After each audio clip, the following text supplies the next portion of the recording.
Ito po ay mga patani na tanim ko na nasa mineral water.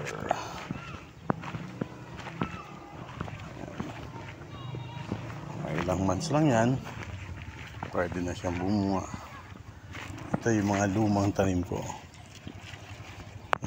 Hinog na, pwede nang pitasin mo. So, alanganin. Yan po, isang hilera po yan na aking mga tanim.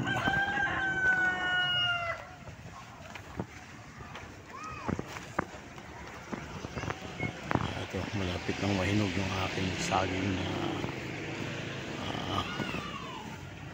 hindi ko alam kung anong pangalan niya. Hindi naman senyorita, hindi latundan. At ito ay kawipitas ko lang ng aking yan, bulaklak ng katuray.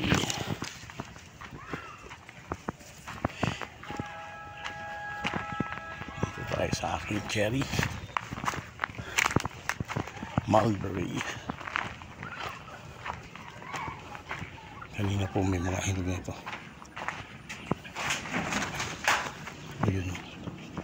Ayan. Ayan po ay hinog na.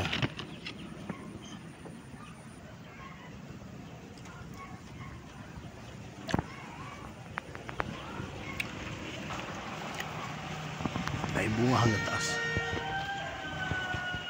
Ito yung mga mulberry. Ayan.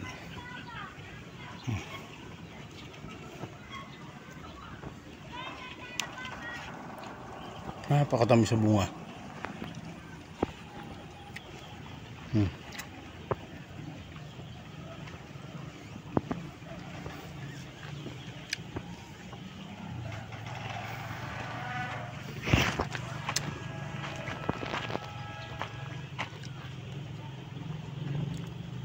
Malapit naman kung lumubog ang araw.